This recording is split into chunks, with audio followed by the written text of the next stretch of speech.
Okay, so let's jump right in. There's this term flying around the tech world right now, vibe coding. But what on earth is it? Is it really the future of how we create things, or is it just a fancy new name for a fast track to chaos?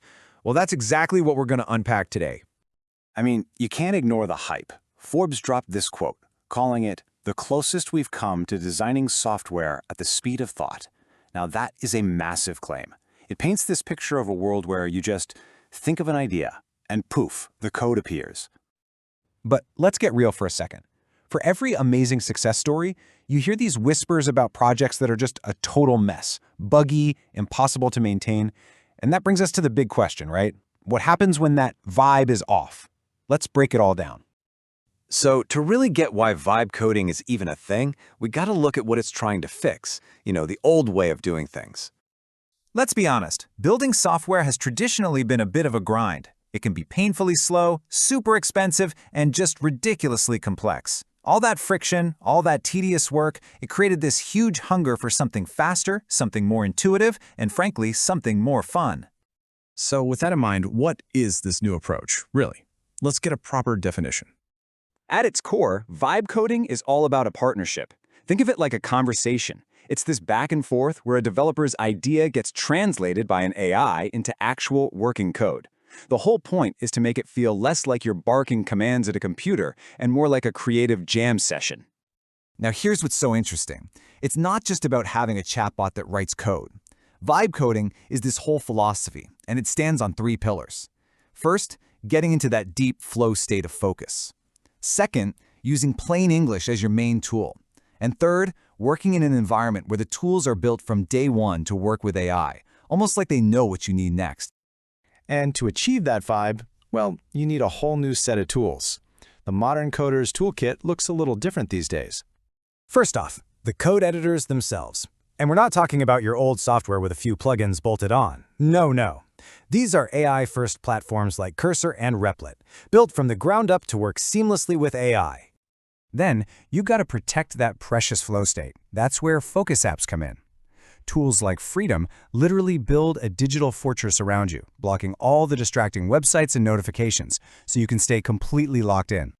And of course, you can't have a vibe without the right music. I know, it sounds simple, but it's essential. Whether it's some lo-fi hip-hop on Spotify or these specially designed soundscapes on an app like Brain.fm, the right audio is absolutely key to getting into that deep work zone.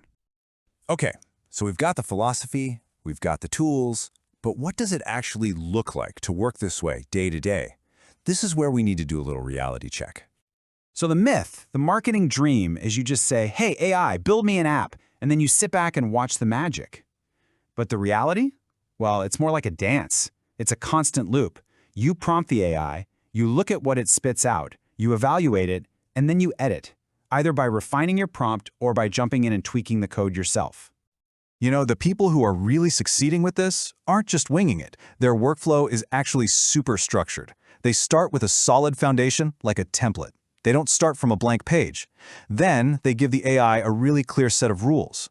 And finally, they build in these focused chunks called vertical slices, finishing one whole feature before they even think about the next.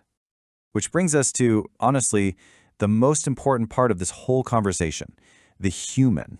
What is the developer's role in all of this? So get this. In one project, a developer claimed that AI wrote 98% of the final code. 98%. That number is just staggering. It makes it sound like the human is barely even needed anymore. But then you read something like this from a developer on Reddit. For every project built at light speed, there's another one that's a total hot mess, and they have to call in an expert to fix it, and they charge a premium. It just perfectly shows the huge difference between getting a lot of code and getting good code. in this analogy, it's just perfect. It nails the point completely. A chainsaw is an unbelievably powerful tool, right? It makes a lumberjack way more productive. But it doesn't replace their skill, their judgment, their knowledge. And it's the exact same thing here. And this isn't just an opinion. Actual academic research backs this up. It found that human expertise doesn't go away, it just gets redistributed. The critical skills now are things like managing the AI's context, being able to look at code and instantly know if it's good or junk, and having that high-level strategic vision to guide the whole project. So, after all that, let's bring it all home. Who is this new way of working actually for? Is it for everybody? It really seems to break down into two main groups. For people who can't code, this is an absolute game changer. They can quickly build a prototype, a minimum viable product, to test out an idea without hiring an expensive team. And for the pros, for experienced developers, it's a massive productivity booster. It gets rid of all the boring, repetitive stuff so they can focus their brainpower on the really hard, complex problems.